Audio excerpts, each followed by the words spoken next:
Selamat siang untuk kita semua. Perkenalkan, nama saya Tamara Nensyar Sinatobe dengan NIM 20030301008, kelas C semester 3, program studi Sosiologi, Fakultas Ilmu Sosial dan Politik, Universitas Nusa Cendana. Di sini saya akan mempresentasikan hasil kerja makalah saya, Perubahan Sosial Budaya, bukunya yang ke-8 dengan judul Teknologi Perubahan Sosial dan Perilaku Manusia. Pembahasan kita yang pertama mengenai perspektif. Keadaan fisik kita mempengaruhi pikiran dan emosi kita, sedangkan yang terakhir mempengaruhi kesehatan fisik dan kesejahteraan kita secara keseluruhan.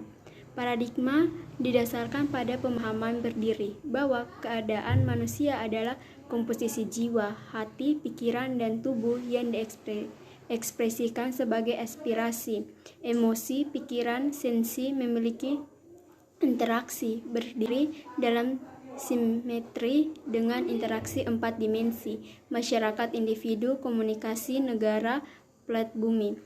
Logika multimediasi ini ada 4 prinsip universal yang berlaku di dalam dan di seluruh keduanya. Akan dilihat di sini, sedangkan dinamika multi dan dimensi ini adalah yang pertama dari 4 tahap. 4 tahap yang diperlukan untuk perubahan pribadi dan dengan ini untuk transformasi skala besar yang berkelanjutan. Interaksi antar segala sesuatu dan semua orang dapat dipengaruhi dengan dan dioptimalkan. Teknologi dapat didukung proses itu tidak hanya pada tingkat individu tetapi secara sistematik sehingga skala besar. Teknologi dapat berfungsi untuk mewujudkan masyarakat yang berlebuh dan dalam ambisi bersama untuk mengangkat individual untuk memenuhi potensi mereka. Agar ini terjadi, itu harus dirancangkan dan disampaikan dengan hasil akhir dalam pikiran. Prinsip kesejahteraan individu adalah sebab dan akibat dari kesejahteraan kolektif, karena keempat prinsip yang mempengaruhi kedua bidang, perubahan, koneksi, kontinuitas, dan saling melengkapi hidup, adalah hasil dari logika yang mendahului hukum dan peraturan manusia. Menunjukkan di sini tidak dilakukan dengan tujuan untuk mengubahnya. Upaya investasikan dalam usaha ini sia-sia.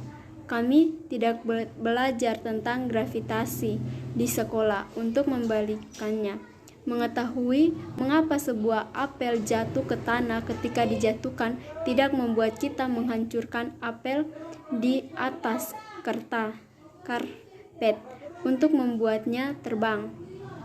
Mengetahui mengapa mereka jatuh tidak mencegah mereka jatuh, tetapi itu membantu kami mengetahui mengapa sangat berguna untuk berhati-hati saat membawa perselesvas ke mendapatkan ide tentang 4 prinsip yang menopang kehidupan berguna dalam perspektif yang sama. Kita dapat mengatasi keadaan terkait yang kami pahami.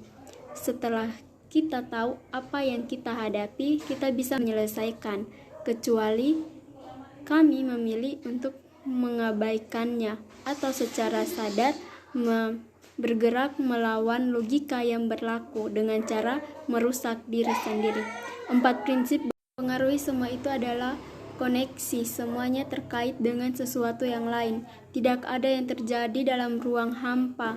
Berbagai interaksi yang menjadi bagian dari kita membuat keberadaan kita mengikuti rantai domino. Apapun yang kita lakukan, kecil atau besar, memiliki konsekuensi. 3. Mengenai perorangan.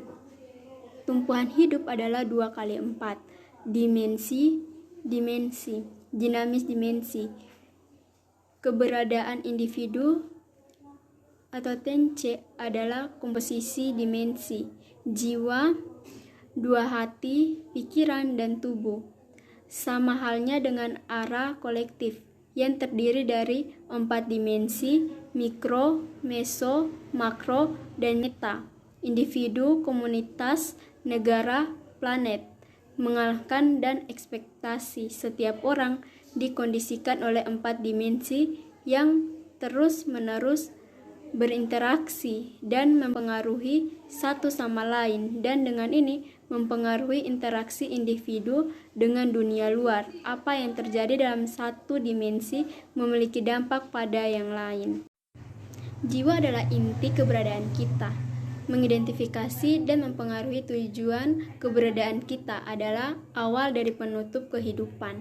Yang kedua, hati membuat kita tetap hidup. Secara metaforis dan nyata, setiap detik jantung bagian yang sangat kecil tetapi mendasar dan interaktif ini. Proses yang sangat rumit yang memiliki organisme kita. Demikian pula kami. Emosi adalah bagian yang sangat dan relatif dari keberadaan kita. Pikiran menyaring, mengenerasi, dan menilai input sensorik yang masuk melalui struktur fisik berdasarkan pengalaman masa lalu, menarik kesimpulan sio dan memberi keputusan. Tubuh adalah antar fisik, antar perilaku, materi, menghubungkan alam internal dan eksternal kita. Ini adalah saluran melalui di mana individu mengalami lingkungan mereka dan mengekspresikannya diri di dalamnya. Tubuh pada saat yang sama konduktif dan menestef atau kotor dalam hal interaksi dengan lingkungan. Setiap dimensi mempengaruhi yang lain dan dipengaruhi kembali. Pengalaman NC itu subjektif, berasal dari pengetahuan batin yang pergi melalui situasi, pikiran, dan emosi. Pada saat situasi mempengaruhi perspektif kita tentang situasi itu, berasal dari masa lalu kita melalui ingatan, sistem kepercayaan, dan latar belakang. Semuanya mempengaruhi cara kita menganalisis asupan sensorik saat ini. Bagaimana kita mengalami lingkungan kita mempengaruhi cara kita berekspektasi diri kita di dalamnya. Sebaliknya, bagaimana kita mengekspresikan diri dengan situasi mempengaruhi pengalaman. Ini adalah perubahan berkelanjutan dari dalam dan keempat, masyarakat. Tidak ada yang terjadi di dalam ruang hampa, seperti 4 dimensi internal yang membentuk sebuah keberadaan individu. Masyarakat dipengaruhi oleh berbagai dimensi yang terakhir berkembang bersama dengan individu-individu yang membutuhkan masyarakat itu pada titik tertentu pada waktunya. Itu adalah dinamika yang terus berubah. Tingkat mikro menunjukkan di mana satu sisi internal 4 dimensi komunikasi berdasarkan setiap individu. Di sisi lain, itu menunjukkan dengan peran individu dalam masyarakat.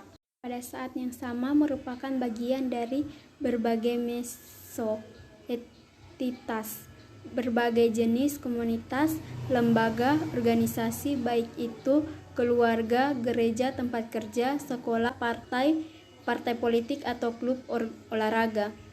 Meso atau entitas ini berfungsi sebagai peraturan antar orang tersebut, dan tingkat mikro berikutnya yang meliputi ekonomi, politik, dan budaya tempat kita berkembang seperti negara. Masing-masing digabungkan. Ketiga dimensi ini merupakan bagian dari metadimensi yang termaksud juga non-antropocentris, di mana ia mempengaruhi kehidupan kita, alam, dan juga supranasional, entitas, dan perserikatan bangsa-bangsa karena mendapat global mereka dan dampak spiritual jiwa ke tubuh. Saya presentasikan, sekian dan terima kasih. Sampai jumpa di video selanjutnya. Bye-bye.